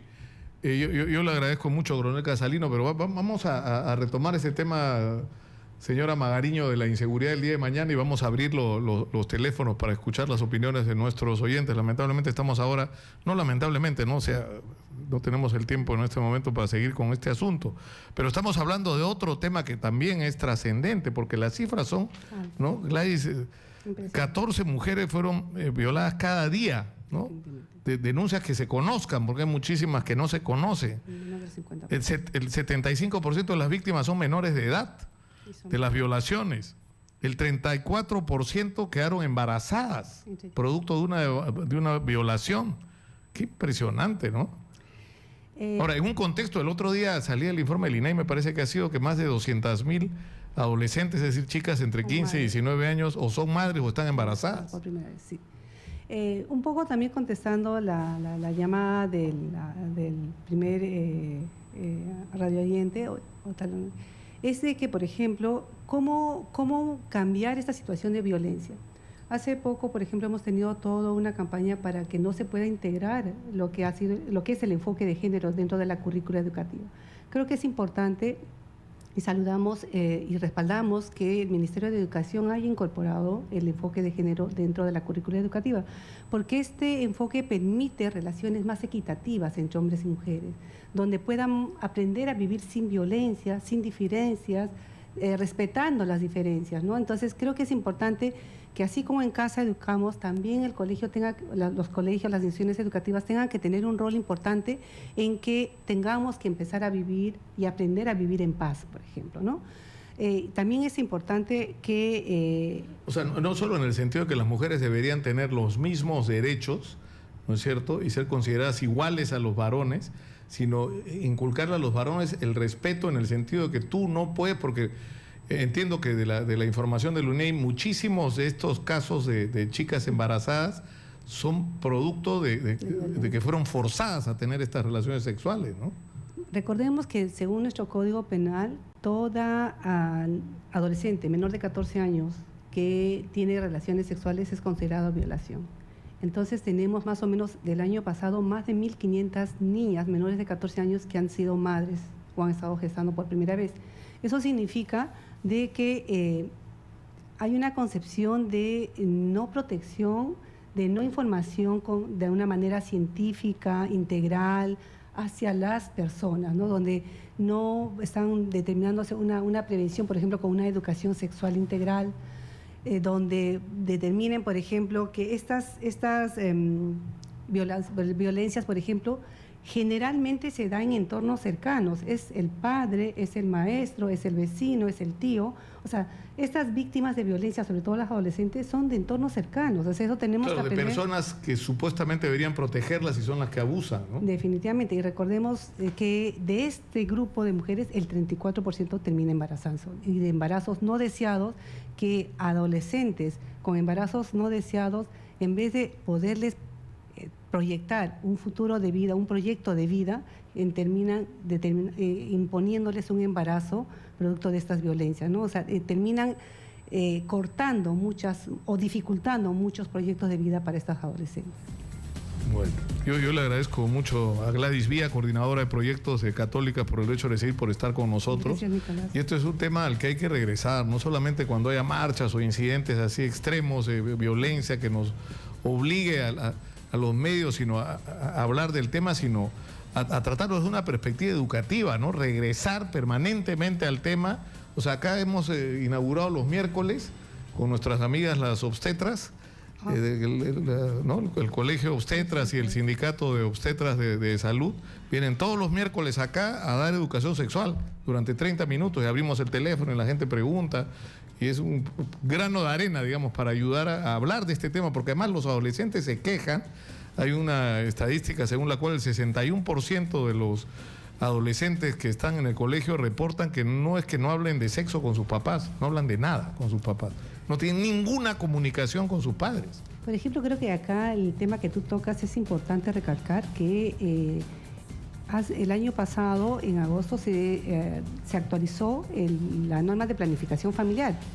Y en esta norma determinan que los adolescentes mayores de 14 años ya no tienen que tener que se llama la autorización del padre o del tutor para que puedan acceder a métodos anticonceptivos. Esto es importante porque también se basa en el marco de la sentencia del Tribunal Constitucional, donde le determinan la libertad sexual a los adolescentes de 14 años. Entonces, de alguna manera está habiendo coherencia en las políticas. O sea, te doy la libertad, pero también te doy una forma de protección para que puedas evitar un embarazo no deseado. Porque generalmente los adolescentes no es que hayan deseado tener un embarazo en esta vida de reconocimiento de sus cuerpos y de investigación de sus afectos. Es que generalmente por falta de información científica, transparente, que no tenga ningún tipo de valor de la persona que está informando, pueda tomar decisiones responsables con respecto a su sexualidad. Gladys Vía, coordinadora de proyectos de Católicas por el Derecho a Decidir, ha estado con nosotros. Vamos a la pausa, regresamos con más. Esto es Exitosa 95.5 de la FM en Lima. Volvemos. Continuamos con Nicolás Lúcar en Exitosa. ¿Sabías que Paraíso es la única fábrica de colchones en el Perú que realiza todo el proceso de producción? Desde la elaboración de los resortes, la producción de la reconocida espuma Zebra y el ensamblaje completo, lo que le permite tener la garantía de entregarte el colchón de la más alta calidad para asegurar tu descanso, para que tengas una vida saludable. Paraíso, 50 años soñando contigo. Está en nuestros estudios el señor Juan Navarro, es alcalde de San Juan del Lurigancho. Vamos a conversar con él en unos minutos, si lo permite, señor alcalde. Nos vamos hasta Chiclayo, donde hay una plaga de grillos. Javier Jara está ahí. Adelante, Javier, por favor. Buenos días, país. Buenos días, Nicolás. A través de Exitosa Radio se escucha el pedido que casi se ha convertido en estas últimas horas en un clamor general. los moradores de diversos distritos de nuestra región, Lambayeque, entre ellos Chongoyape, Pítipo, Terreñafe, Íñimo y otros, están acudiendo a nosotros para que seamos intermediarios con la región de salud y puedan realizarse desde ese ente una campaña de fumigación, ya que se encuentran desconcertados por cuanto existe casi una invasión de grillos en sus zonas. Nos han referido que lo que sucede especialmente por las noches es semejante a una lluvia de estos animales que los hace tener malogre en sus ropas u otras. Además de que una vez muertos por la enorme cantidad existente, emanan olores nauseabundos o fétidos y que además los hacen preocuparse por cualquier plaga que pudieran acarrear. Exitosa Radio, Lambayeque, acogiendo el pedido de los ciudadanos, trasladará en los próximos minutos la exigencia a la Autoridad Regional de Salud en manos del doctor Pedro Cruzado Puente, para que puedan ser de manera lo más inmediata posible atendidos. Desde Chiclayo, Lambayeque, Javier Jara, para Exitosa, la Radio del Perú.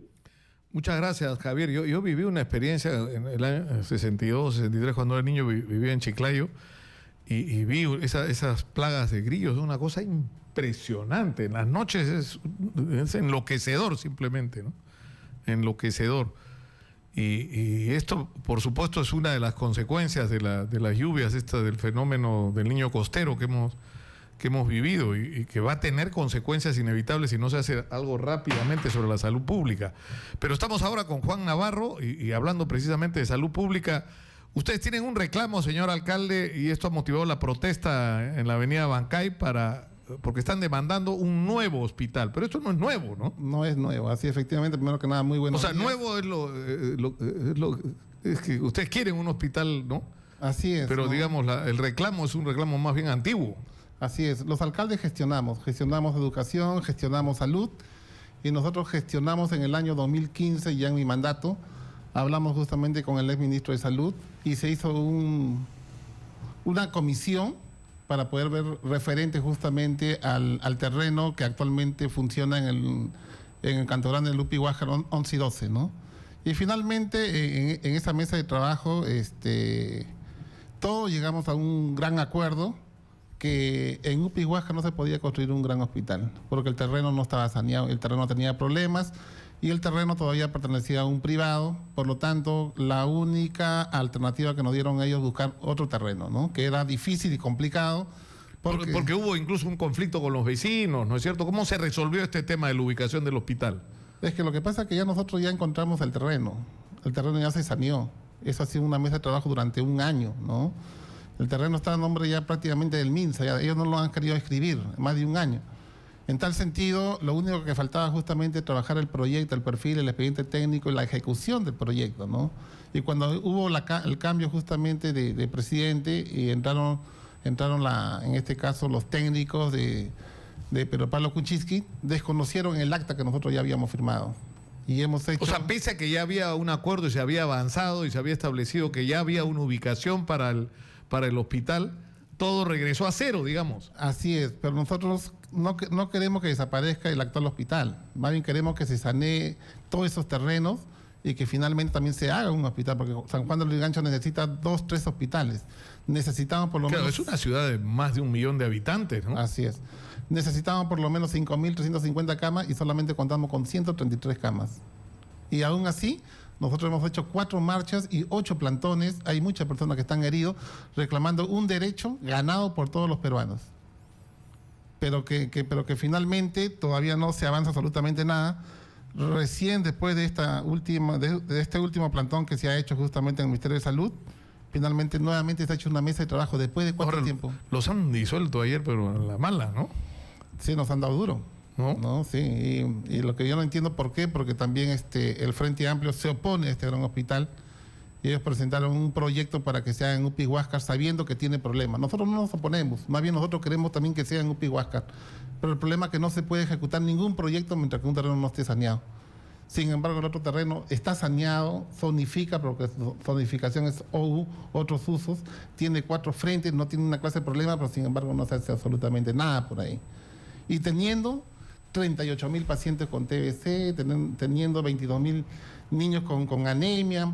Tenemos y el tema, o sea, yo sé que un hospital es necesario, o sea, que la gente tenga dónde recurrir para una atención especializada. Pero cuando pongo el acento en especializada es porque se supone que en una estrategia de largo plazo para enfrentar la crisis de la salud pública hay que hacer hospitales, pero hay que hacer también y urgentemente una especie de anillo, ¿no es cierto?, de nivel primario de atención, de postas médicas, de centros de salud, donde se pueda recibir atención no solamente para prevención de salud, vacunaciones, sino tratamientos primarios pues para oculistas, dentistas, obstetras, psicólogos, ¿no es cierto? Y eso lo están haciendo. Pequeños accidentes, para hacer tomografías, radiografías, análisis clínicos, o sea, montones de cosas que se pueden hacer sin cargar un hospital, ¿no? Así es, y eso lo están trabajando actualmente en Chacarilla, que ya se va a inaugurar. Están trabajando ya el proyecto en Ganímedes y en otro más también, o sea, 3, 4 proyectos ya están trabajando ya, pero aún así faltan hospitales en San Juan de Lurigancho. No tenemos un hospital de nivel 3, pero contamos solamente uno con nivel 2, y nuestra población tiene que irse justamente a atenderse a Lima, a operarse a Lima, y eso no es posible. O sea, tú vives en, no sé, en Huáscar, en San Hilarión, y tienes que ir ¿hasta dónde? Hasta San Bartolomé Herrera, por ejemplo. Un ejemplo, ¿no? Y ellos aducen justamente en la parte técnica que saca el documento de la resolución, dice que Montenegro está muy lejos. Y es una gran mentira porque de Upi Huáscar a Montenegro solamente son 4 kilómetros 700. O sea, estamos a 5 minutos, a 8 minutos, pero estamos en el perímetro de San Juan de Lurigancho. Ya, pero ¿qué es lo que está deteniendo esta decisión? ¿Simplemente una disputa por el terreno? O sea, porque no les gusta el terreno que ustedes están proponiendo. Político. Yo digo que es político porque no les ha gustado justamente que un alcalde presente un proyecto de ley y que le gane a una bancada. Es político, ¿no? Porque yo no entiendo por qué el Frente Amplio se opone y se sigue oponiendo justamente a construir un gran hospital en San Juan de Lurigancho. Finalmente, donde sea. Pero ¿de quién depende que esta decisión se tome? ¿Del Ministerio de Salud o del Congreso de la República? ¿Quién tiene que tomar la decisión para que esto ocurra? El Ministerio de Salud. El Ministerio de Salud, del Ejecutivo prácticamente, ¿no? Y cuando yo tuve la oportunidad de conversar con Pedro Pablo Kuczynski, Pedro Pablo se comprometió con San Juan de Lurigancho 3 cosas muy importantes, ¿no? Primero dijo, un hospital de nivel 3, la erradicación de los 2 penales y construir una universidad pública. ¿Y qué más? Nosotros ya saneamos el terreno, la tiene fácil, no está complicada. Son decisiones políticas que tiene que tomar la ministra. Y acá tengo que agradecer justamente al viceministro de Salud, que se ha formado ya justamente la comisión para que avancemos de una vez por todas justamente, bien en Upi Huáscar o bien en Montenegro. Nosotros no nos oponemos. Ahora, lo que me parece increíble es que el actual hospital que está operando, o sea, ¿cuántas camas tiene? ¿50? 75 camas. 75 camas. 75 o sea, camas. contra las 5.000 y tantas que necesitarían ustedes para atender una población del tamaño de la que hay en San Juan de Lurigancho. Así es. Y es más, en enero del año 2015, por invitación del director del hospital, yo fui a las 5:30 de la mañana. El sufrimiento que hay de los niños, de los pacientes, de los adultos mayores, de todos, un sufrimiento terrible. Muchos pacientes con TBC en el mismo pasadizo. Y cuando yo ingresé, las madres se abalanzaban. Me decían, alcalde, ayude, alcalde, gestione, alcalde, apoye. Y miren que nosotros estamos apoyando del año 2015 y ya el acta firmada el año 2016 para poder ejecutar el año 2017, hasta ahorita nada. Sin embargo, la población sigue reclamando, sigue exigiendo los derechos. No, y cuando la gente va al Congreso, porque la manifestación ha sido pacífica, ¿no es cierto? La movilización del día de ayer ha sido, ¿no? Siempre hemos hecho las pacíficas. Los han reventado a palazos, ¿no? Siempre hemos hecho pacífica, nos han dado duro. Entonces, bueno, yo hablé una cosa de molesto y de amargo porque me hicieron esperar como 2 horas en el Congreso de la República del Perú. Y yo dije, estos congresistas de miércoles, estos congresistas de miércoles... Lo dijo más duro. Sí, no, pero no dije la otra palabra. Estos congresistas de miércoles, dije, ¿no? Que están sentados y que tienen todo ganado. O sea, no se preocupan por nuestra población del distrito de San Juan de Lurigancho. Y después rectifiqué, estos congresistas de miércoles, de jueves, de viernes, de sábado y toda la semana. Por si acaso. Por si acaso, ¿no? Por si acaso. Claro, pero porque además O sea, hay un tema hasta de legitimidad. O sea, para ser alcalde de San Juan del Lurigancho, ¿cuántos votos tuvo usted? 150.000. 150.000 votos. Sí. O sea, bastantes más de lo que tienen un montón de congresistas que están ahí sentados, ¿no? Así es. O sea, estás hablando además de una población, insisto, más de 1 millón de personas, ¿no? Claro, 1.100.000. Que merece atención, que merece respuestas. 1.100.000 y el 30% de la población de San Juan del Lurigancho no cambia su DNI. O sea, somos 1,5 millones tranquilamente. 1,5 millones de habitantes. O sea, hay gente que vive en San Juan del Lurigancho, pero que vota en otros distritos en este momento. Sigue votando en otros distritos, sigue votando en la provincia, ¿no? Ya de costumbre lo hacen ellos, ¿no? Pero somos 1,5 millones de habitantes y muchos congresistas han ido a San Juan del Lurigancho a pedir un voto. Y por mezquindad política y solamente porque el alcalde presentó un proyecto no apoyan. O sea, eso no es posible. Y si ellos se han molestado, bueno, 1000 disculpas a ellos. Pero fue el momento que me dejen esperar 2 horas, que no me atiendan y que yo he hablado con todas las partes políticas, he hablado con Keiko, he hablado con todos. O sea, no sé a quién más recurrir.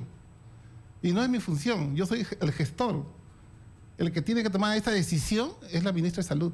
Y esperemos que la tomen esa decisión. ¿Y con ella ha hablado, señor alcalde? ¿O no? Muy poco, hablé solamente como algo de 3 minutos. Y por eso sí solamente trabajo con viceministro de Salud, que nos ha atendido muy bien, ¿no? Y el día lunes nuevamente estamos haciendo la mesa de trabajo con ellos. Pero ya no solamente con ellos, estamos con la SBN, con COFOPRI, con el Ministerio de Salud y con la Municipalidad de San Juan del Lurigancho y la PCM, los 5. Ahora, y esto es uno de los problemas de San Juan del Lurigancho, ¿no es cierto? Crítico, que es el tema de la salud. Claro. Que más se reproduce en otros lugares, no solo de la ciudad de Lima, sino de todo el país, ¿no? El déficit que hay de hospitales y el déficit que hay, ¿no? Hablando de protestas, hay justamente en este momento en el Cusco una protesta en la ciudad del Cusco, una protesta de maestro José Espinosa, está ahí. Cuéntanos, José, ¿qué está pasando? Información en vivo desde Cusco, se han redoblado la vigilancia de acceso, tanto de ingreso como de salida del aeropuerto Alejandro Velasco Astete. Tanto es así que los turistas no tienen el acceso al área de estacionamiento y tienen que caminar por lo menos unos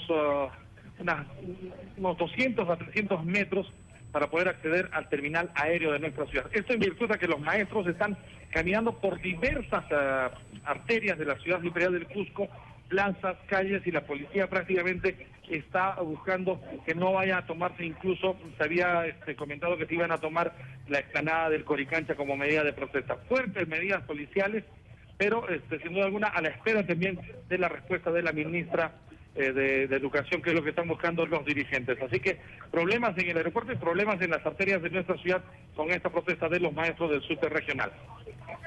Muchas gracias por la información. Bueno, es lo que está pasando y se están multiplicando, y eso es un asunto que nos debe preocupar, ¿no? Porque por todos lados hay esta protesta, hay toda esta situación conflictiva en Andahuaylas, hay la amenaza de una movilización en el norte por el tema, en particular en Piura, por el tema del retraso en el inicio de la reconstrucción, ¿no? La gente se pregunta hasta cuándo, ¿no? Hasta que no resuelvan los problemas. No es difícil resolver los problemas para el gobierno central. Y otra de las consecuencias de la salud justamente es que casi 1 millón de habitantes en Lima no tienen servicios básicos. En San Juan son 200.000 familias que no tienen servicios básicos. 200.000 familias, o sea... Familias, o sea, 600.000 vecinos más o menos. Que no tienen acceso a agua o a desagüe o alcantarillado. Así es. Me comunican acá de la producción de don Philip Butters que mañana viene Juan Carlos Hurtado Miller a las 9 de la mañana, el ex ministro de Economía, el que dijo, ¿se acuerdan ustedes? Que Dios nos ayude, y que inauguró el programa económico que se viene aplicando hasta el día de hoy. Va a estar fuerte eso, el día de mañana a las 9 aquí en Exitosa.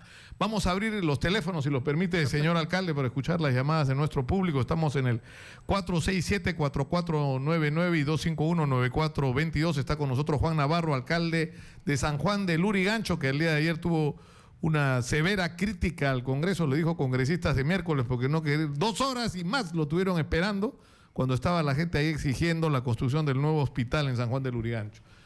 Escuchemos las llamadas del público. Muy buenos días, adelante por favor.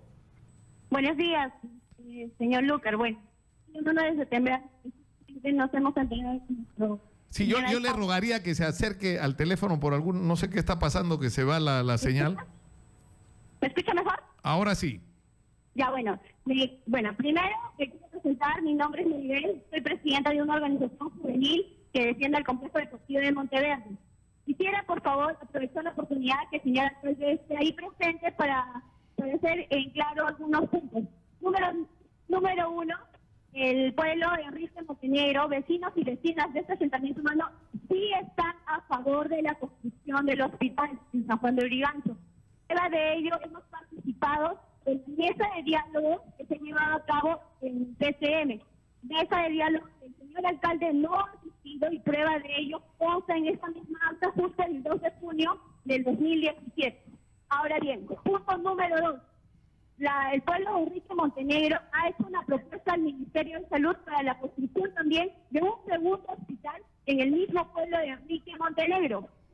El señor alcalde tiene conocimiento porque también se le ha mandado documentos con esta información y el Ministerio de Salud ha considerado que esta propuesta es viable. Nosotros como pueblo estamos a favor del hospital. Queremos hospitales y justo el Ministerio de Salud ha preparado una cadena de hospitales para San Juan de Lurigancho. Nosotros queremos que todo el pueblo de San Juan de Lurigancho tenga sus hospitales, pero es el alcalde quien se niega a asistir a los mesas de diálogo. Prueba de ello tenemos los documentos. Es el alcalde quien se niega a escuchar a los pobladores de Enrique Montenegro. También tenemos documentos. Entonces, señor Lucas, lo que yo quiero, por favor, es que ustedes nos concedan la misma oportunidad de transmitir su opinión. Nosotros también tenemos documentos que puedan recientemente los deportivo, ese terreno donde se construye el hospital. Este terreno es una área verde, es una área que miles de niños en el asentamiento. Claro, está mal la comunicación, Sí, pero es el menos. conflicto de Montenegro, ¿no es cierto? Que... Y unos cuantos, no son todos, ¿no? Porque si nosotros hacemos una encuesta, 99% quiere el hospital y 5 vecinos no quieren. Ahora, no es cierto como ella dice que yo no asistí a la PCM, yo asistí la primera vez. Pero ya la mesa de trabajo se hizo en el año 2016. En el año 2016 se hizo la mesa de trabajo, estuvimos todos los actores. Tuvimos la SBN, COFOPI, Ministerio de Salud, estuvo el IGSS antes de desactivarlo y también estuvimos nosotros. Estuvimos todos los procuradores, tanto del MINSA como también de la Municipalidad de San Juan de Lurigancho. Entonces, es una mesa de trabajo durante un año. Pero ¿cuál es la disputa que se tiene en este momento? Que hay un grupo de vecinos que se opone a que se use este espacio que usted está proponiendo para el hospital. Lo que pasa es que es un terreno de 28.000 metros cuadrados, ahí hay 3-4 losas deportivas. Hay 3-4 losas deportivas, por muchos años atrás, y es entendible. Pero uno tiene que tomar decisiones entre 3-4 losas deportivas o la salud. Y ese terreno no era nuestro, ese terreno es de la SBN. Nosotros estábamos en sesión de uso. Nosotros entregamos la sesión de uso al Ministerio de Salud, a la SBN, y la SBN se lo entregó al Ministerio de Salud. Así ha sido. O sea, legalmente ese terreno en este momento pertenece al Ministerio de Salud. Así es. Ahorita sí. ¿Pero qué se va a hacer con el reclamo de los vecinos? Porque uno no tendría que escoger entre el esparcimiento y la salud, ¿no? Claro. Deberían ser compatibles, es más. Sí, pero se está haciendo la permuta. Acá perdemos 3-4 losas deportivas y alrededor hacemos algo de 9 losas deportivas. También en Montenegro con Motupe. Y ya está el perfil, tengo el expediente técnico, falta solamente la ejecución del proyecto. Sí, vamos a escuchar más llamadas de público. Estamos con Juan Navarro, alcalde de San Juan de Lurigancho, en los estudios de Exitosa. Adelante, por favor. Señor Lucas, buenos días, adelante. Quisiera aprovechar que está el alcalde ahí de San Juan de Lurigancho. Quizás no es el tema, pero yo quisiera preguntarle cuándo va a ser la reconstrucción de todos los afectados del Guaycoloro, la avenida Campoy, que está afectada el Malecón Checa. Una de las pistas nomás funciona y nos perjudica a todos los vecinos de Campoy, todos los vecinos de Campoy Alto, La Vizcachera y todos esos sitios. Se están peloteando. El alcalde dice eso es vía metropolitana y el señor Castañeda dice no, ustedes tributan a San Juan del Gancho. ¿Quién va a definir? ¿Por qué cada vez que de acá a 20 años salga el Guayco nuevamente van vecinos afectados? ¿Quién va a reconstruir, señor, las pistas de Campoy? Que lo diga el alcalde públicamente, porque eso lo están postergando. Miren ustedes, yo quisiera que vayan sus reporteros y vean cómo están las pistas, cómo está esa avenida Malecón Checa que se cae a pedazos la parte de la entrada de Campoy, y el señor está pintando ahí su vivero, está sembrando flores donde debe priorizar las pistas, señor. Inclusive los tubos que llevan el gas natural están al borde del río. Eso lo puede ver su reportero. Mande a un reportero, señor, y vea. Pero ya no nos peloteen a lo de Campoy y no vengan cuando salga el Guayco solamente a figurar, a hacer figuretti nomás. Y ahorita que pueden reconstruir, ¿por qué no lo hacen? ¿Cuándo se van a acordar de Campoy, señor? Está acá el alcalde para contestarle, sí. Ya, a ver, si es una avenida metropolitana, no es una avenida municipal o distrital, ¿no? Pero ese proyecto cuesta 39 millones de soles. Y nosotros tenemos solamente presupuesto de 34 millones de soles al año para todo el distrito de San Juan del Lurigancho. Eso es todo lo que tienen para 1.100.000 habitantes, que probablemente sean más. El total de presupuesto del distrito de San Juan del Lurigancho es para proyectos de obras. 34 millones. 34 millones de soles, ya. Pero aún así, estamos en la reconstrucción y estamos terminando justamente todos los proyectos. Estamos terminando el perfil. Ya, pero lo que está reclamando acá el vecino del Malecón Checa... Por supuesto, está en la reconstrucción la avenida principal de Campoy. Está trabajando de una forma definitiva el muro de contención del río Rímac, el muro de contención del río Guaycoloro, el nuevo puente Guaycoloro que siempre nos ha afectado, el nuevo puente también está. Entonces estamos en la mesa de trabajo con el gobierno central y Dios mediante va a depender de ellos justamente que nos den los recursos para poder trabajar. O sea, ¿en manos de quién está eso? Porque el vecino dice, ¿cuándo? Y tiene razón, ¿no? Claro, la reconstrucción está en manos del gobierno central, está del Poder Ejecutivo. O sea, si ellos dicen que empecemos en julio, se empezará en julio, va a depender de ellos. Porque los recursos, ¿de dónde los sacamos? Claro, es un problema finalmente de decisión política, ¿no? Claro, y está bajo una ley, ¿no? Está bajo una ley, así es. Sí, está en la línea, si lo permite, alcalde, y la congresista Indira Wilca. Usted ha hecho referencia a que el Frente Amplio se opone a la propuesta que usted ha hecho y que queremos escuchar lo que dice la congresista Wilca. Muy buenos días, congresista. Muy buenos días, Nicolás, y buenos días también a todos tus oyentes. Estamos con el alcalde Juan Navarro, que ha hecho referencia a que ustedes se oponen al proyecto que ha motivado incluso una marcha el día de ayer de los pobladores de San Juan del Lurigancho exigiendo la construcción de un hospital. Y quisiéramos saber cuál es la posición de ustedes. No, yo quisiera en todo caso que se actúe con total responsabilidad y que no se desinforme a ningún vecino, en particular a los vecinos de San Juan. Nosotros tenemos una posición muy clara. Además, todos estos meses hemos estado acompañando a los vecinos de diversas zonas de San Juan para que el proyecto de hospital, que no es un proyecto nuevo, Nicolás, sino que es un proyecto que hace mucho tiempo se está esperando, pueda avanzar. ¿Por qué? Porque estaba frenado en términos de los trámites de saneamiento físico y legal. Entonces, después de un proceso muy importante de acompañamiento a vecinos de Huáscar y de Montenegro, por fin el MINSA ya ha dado su posición final de dónde tiene que ser la ubicación del hospital, porque había este problema de saneamiento, pero después de diferentes trámites y de procesos, además de definición técnica, el MINSA ha definido que el hospital nivel 3 para San Juan del Lurigancho se construya sobre lo que es actualmente el Hospital General de San Juan. Y tiene unos terrenos colindantes que permitirían además que este hospital, creciera en términos de infraestructura, pero que además se ubicara en una zona céntrica del distrito, ¿no? Entonces creo que esa es una primera cosa que hay que aclarar. Y yo pediría por eso que siempre se hable con la verdad. Claro, pero eso es una decisión ya tomada. Sí, acá está, es el alcalde Juan Navarro el que lo ha dicho, no he sido yo. Lo que yo digo es que la congresista debe decir la verdad. Sí, por supuesto. Yo te puedo pasar, Nicolás, no se trata acá de hacer un contrapunto. Creo que hay que siempre opinar con información. Claro, pero es importante aclarar el punto, claro. ¿no? O sea, no entiendo. Sí, el Ministerio de Salud sacó una resolución y yo le digo a los técnicos, ¿ustedes cómo sacan una resolución si no tienen terreno? Y se quedaron callados todos. Ustedes no tienen un terreno saneado. Que lo van a sanear, sí, pero ¿cómo sacan una resolución de esa manera? Pero sin embargo, el otro terreno está saneado y ustedes no sacan absolutamente nada para... A ver, Nicolás, para explicarte. Indira, adelante, no hay ninguna resolución que se haya sacado por parte del Ministerio. Lo que se ha hecho es justamente un informe técnico sobre cuál es la mejor ubicación, respondiendo a criterios sociodemográficos y criterios además que garantizan que un hospital de la magnitud que San Juan necesita se ubique en la zona más adecuada. El señor alcalde me parece que hacía referencia a un proyecto que él particularmente estaba promoviendo en Montenegro. Montenegro, no sé si tú conocerás, pero es una de las partes más extremas de San Juan del Lurigancho. Es físicamente imposible que un hospital nivel 3 o un hospital de un tamaño y una dimensión y una complejidad en términos de servicios hospitalarios se construya en una zona extrema del distrito. Tiene que ser en una zona céntrica, una zona que sea accesible. Por eso el MINSA, después de haber hecho y cruzó los informes respectivos a nivel de sus órganos técnicos, ha definido que la ubicación sea esta. Y por eso, a partir de esta definición técnica, es que inicia el proceso de saneamiento. Es decir, no hay ningún espacio que todavía esté saneado. Lo que estamos exigiendo, en este caso representantes del Congreso, junto con los vecinos, es que el proceso de saneamiento se dé. Ojo que el proceso de saneamiento físico-legal, Nicolás, es un proceso administrativo. Eso no requiere más que simplemente coordinar la pregunta es con que las entidades Indira, técnicas. pero esto no debería hacerse en coordinación con las autoridades de San Juan de Lurigancho. Es decir, San Juan de Lurigancho tiene un alcalde, ¿no? Con él deberían conversar estos temas, se supone.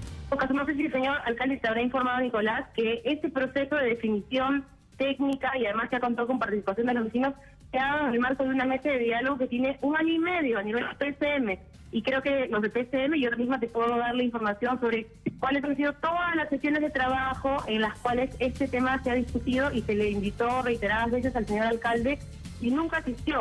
A mí lo que me parece saludable es que el viceministro de Salud nos ha informado que recién el lunes que ha pasado el alcalde ha decidido ya participar en esta mesa técnica. Yo saludo que por fin haya decidido participar porque realmente se requiere mucha voluntad para sacar estos proyectos adelante. Creo que es importante además que una autoridad local cuente con la información del responsable en términos del sector, en este caso el Ministerio de Salud, para llevar a cabo un proyecto tan importante. Algo que también ha sido resultado de estas mesas técnicas que, como digo, llevan 1 año y medio, es que no solamente estamos hablando ya de un hospital nivel 3 en San Juan de Lurigancho, sino de un conjunto de hospitales que completan la infraestructura hospitalaria del distrito. Usted sabe que San Juan es el distrito más grande de nuestro país, tiene 1 millón de habitantes, y se está hablando también de proyectos que tienen que ver con hospitales nivel 2, que se van a ubicar de forma distribuida en toda la parte del distrito de San Juan. Entonces, esa es una buena noticia en todo caso que hay que dar a los vecinos de San Juan. Producto justamente del diálogo que han promovido los vecinos de Huáscar y los vecinos de Montenegro, junto con el Ministerio de Salud y junto con la PCM, es que por fin ya se han tomado decisiones basadas en criterios técnicos, no basadas en criterios políticos, en lo que a mí me parece o le parece a otra autoridad, sino sobre todo en criterios que lo que hagan es hacer viables proyectos de esta magnitud. Y creo que eso es algo que hay que difundir porque no podemos simplemente estar en los medios de comunicación dando nuestra opinión, pero sin que esa opinión tenga un respaldo técnico y en función de las acciones que se han ido tomando, como digo, ya de 1 año y medio hacia atrás por lo menos. Muchas gracias a la congresista Indira Wilca por esta comunicación. Tenemos que terminar, nos hemos pasado 7, 8 minutos de la hora. Nada más. Sí. Bueno, la congresista sigue mintiendo, ¿no? Porque el terreno que ellos tienen, una parte es de salud y la otra parte también es educación. Y por lo tanto, ambos procuradores del Ministerio de Salud se les dice, no creo, dicen claramente para poder sanear todos estos terrenos pasarían más de 4 años. Y esto no es de ahorita, el juicio es de hace 10 años atrás. Bueno, ha estado con nosotros Juan Navarro, alcalde de San Juan de Lurigancho, y en todo caso que esta conversación, incluso con la discusión de la que hemos sido testigos, ayude a que se ponga en el centro de la atención el tema del hospital y de la situación de la salud en San Juan de Lurigancho. Yo me voy hasta el día de mañana, los dejo con el señor Manuel Rosas. Muy buenas tardes.